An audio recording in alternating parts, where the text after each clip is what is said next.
আমার কোনো কোনো সময় মনে হয় বড় দল হিসেবে, প্রধান দল হিসেবে বিএনপি কথা বলবার সময় তাদের পয়েন্ট ঠিকমতো তৈরি করতে পারে না।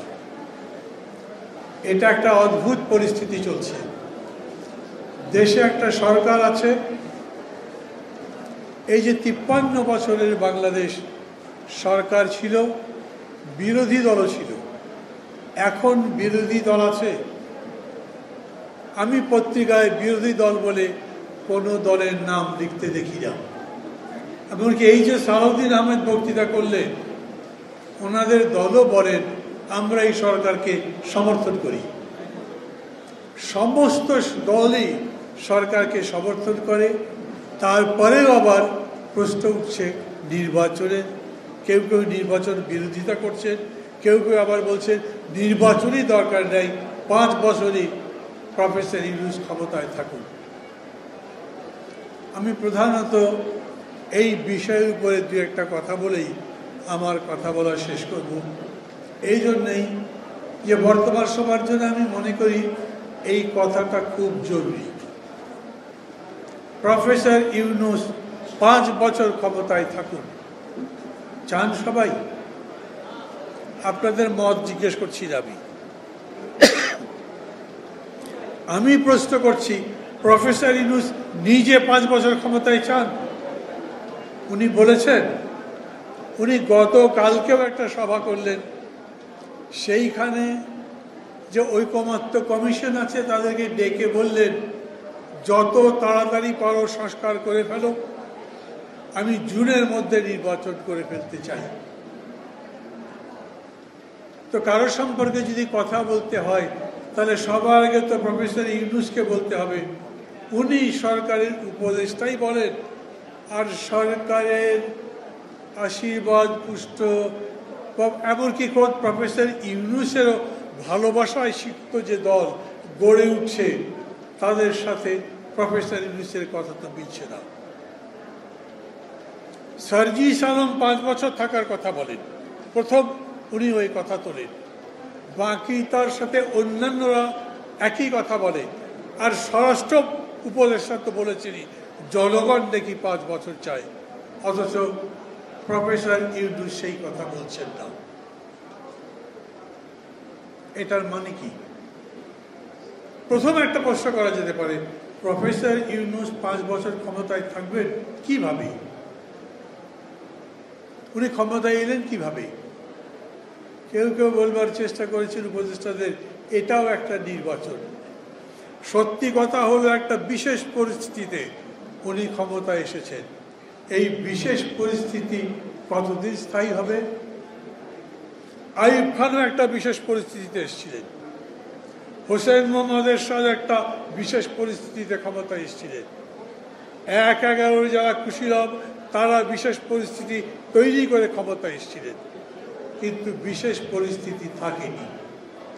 আজকে যে পরিস্থিতি থেকে বিশেষ মনে হচ্ছে, 3 মাস পরে যখন সেই পরিস্থিতি বদলে যাবে, তখন বাংলাদেশের একমাত্র নোবেল প্রাইজ বিজয়ী ডক্টর মোহাম্মদ ইউনূস যদি সারা দেশের মানুষের কাছে সমালোচিত হয়, সেটা কি দেশের জন্য কল্যাণকর হবে?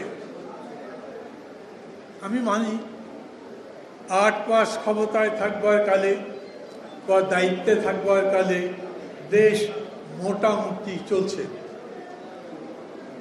বড় কোনো বিপদ নেই। পানি দেন।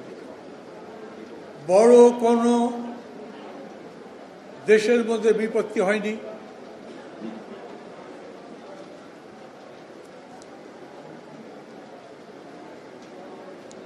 বরঞ্চ ঈদের আগে যেরকম করে জিনিসের দাম কমলো, মানুষের ঈদ যাত্রা এবং ফেরাটা ভালো হলো, তাতে মানুষ মনে করেছেন ডক্টর ইউনূস তো ভালোই চালাচ্ছেন, তাকে দেওয়া উচিত। ডক্টর ইউনূসের যদি অত ভালো যোগ্যতা থাকে, উনি যদি দেশ ঠিক মতো চালাতেই পারেন, আমি তার যোগ্যতা নিয়ে চ্যালেঞ্জ করছি না, কিন্তু উনি সেরকম যদি চালাতে পারেন, উনি নিজে 3 দিন আগে টেলিভিশন ইন্টারভিউ বললেন আমি এই কাজের যোগ্য নই, এটা আমার কাজ নয়, আমার যে কাজ আমি সেই জায়গায় ফিরে যেতে চাই।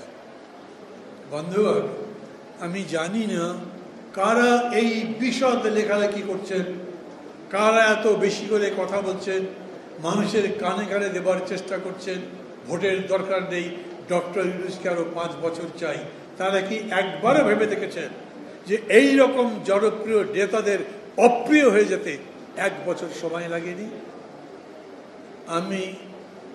আমার সাথে আবার অনেকেই এরকম আছেন যারা ডক্টর ইউনূসের এই রকম পরিণতি চান না। আর এই জন্যই আমরা বলি, যদি তাকে ক্ষমতায় রাখতে চান তাহলে বলেন তিনি একটা দল করুক, ভোট করুক, অত জনপ্রিয় থাকলে সবাই মিলে ভোট দেন, আবার 5 বছরের জন্য উনি ক্ষমতায় আসুক।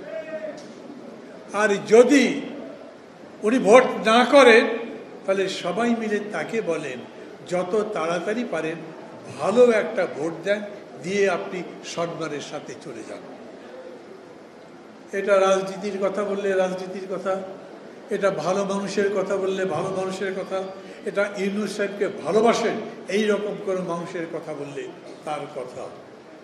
দেশের রাজনৈতিক অর্থনৈতিক পরিস্থিতিকে ঘোলাটে করবার জন্যে এই সস্তা জনপ্রিয়তার উপরে যারা নৌকা ভাসাবার চেষ্টা করছেন তাদেরকে আমি বিনীত অনুরোধ করব এই পথ থেকে সরে আসেন। ডক্টর ইউনূসের এত যোগ্যতা যদি থাকেই, সেই যোগ্যতাকে কাজে লাগাবার জন্য আমরা বিকল্প পথ তো করতে পারব। উনি তার এই কাজ এই সেবা অন্যভাবে দিতে পারবেন না। হ্যাঁ, আগে যারা ছিল তারা তাকে ছোট করবার চেষ্টা করেছে, অপমান করবার চেষ্টা করেছে, কিন্তু অন্য কেউ ক্ষমতায় আছে, তারা যদি ডক্টর ইউনূসের কাছে দেশ সেবার জন্য বলে, উনি কি করবেন না? বন্ধুরা আমার, এই আগস্ট অভ্যুত্থানের সবচাইতে বড় একটা ব্যর্থতা হচ্ছে এর শিক্ষা অন্যান্য বারের মতোই সবার কাছে সমানভাবে পৌঁছায়নি। তা যদি পৌঁছাতো তাহলে তারা বলতেন রাজনীতির এই ছোট লোকই বাদ দেওয়াটাও অগাস্ট অভ্যুত্থানের একটা শিক্ষা। কাউকে ছোট করবার প্রবণতার বিরুদ্ধে দাঁড়ানো, বরঞ্চ মানুষকে বড় করা, দেশকে বড় করা, অর্থনীতিকে আরো চাঙ্গা করা, মানুষের কল্যাণ করা, যাতে দেশ সামনের দিকে যেতে পারে, সারা পৃথিবীর বুকে মাথা তুলে দাঁড়াতে পারে, গর্বের সঙ্গে বলতে পারি আমাদের এই দেশ অন্য কোনো দেশের চাইতে ছোট নয়। আমাদের এরকম মনে হতো না গত 15 বছরে? প্রতিবেশী দেশের কাছে নতি স্বীকার না করলে, তাদের কথা না মানলে আমাদের এখানে ক্ষমতায় থাকা যাবে না, রাজনীতি করা যাবে না। কিন্তু প্রফেসর ইউনূসের সরকার আসবার পরে আমি অবশ্য মনে করি যে কোনো সরকার আসলেই আমরা দেখে দিতে পারতাম যে এই জাতি, ভারত কেন, গণজাতির কাছে মাথা নত করবার জন্যে লড়াই করে বাংলাদেশ স্বাধীন করেনি। আজও আমি একই কথা বলি, এই জাতি গণতন্ত্র নির্মাণ করবে, এই জাতি আরো সামনের দিকে যাবে, আমরা আমাদের দেশকে গড়তে পারবো, এবং আমরা যেরকম করে গণতন্ত্রের কথা বলি সেই রকম করে গণতন্ত্র নির্মাণের পথে যেতে কোনো বিঘ্ন হবে না। আমাদের মত পার্থক্য তো থাকবেই। কেউ মনে করতেই পারেন আমরা একটা গণপরিষদ করে তার মাধ্যমে নতুন কনস্টিটিউশন বানাবো, কেউ মনে করতে পারেন এই কনস্টিটিউশনকেই ঘষে বেজে সংশোধন করে সুন্দর একটা সংশোধন বানাতে পারবে। কেউ মনে করতে পারেন 2 কক্ষ বিশিষ্ট পার্লামেন্ট লাগবে, কেউ মনে করতে পারেন ওটা বাহুল্য খরচ, উপরের কক্ষ বানাতে কষ্ট হবে, বরঞ্চ একটা কক্ষ দিয়েই দেশ ভালো মতো চালানো সম্ভব। কেউ মনে করতে পারে যে আমাদের দেশে দুর্নীতি দমন করবার এই পদ্ধতি হলো ঠিক, আরেকজন আর এক রকম মনে করতে পারেন। কেউ মনে করতে পারেন এই দেশ একটা সেকুলার দেশ হওয়া দরকার, কেউ মনে করতে পারে না, রাষ্ট্রধর্ম না থাকলে দেশ নষ্ট হয়ে যাবে। এই মত পার্থক্য নিয়েও আমরা একটা ঐক্যবদ্ধতার মধ্যে দিয়ে দেশ গঠন করব, এটাই আমাদের কাজ।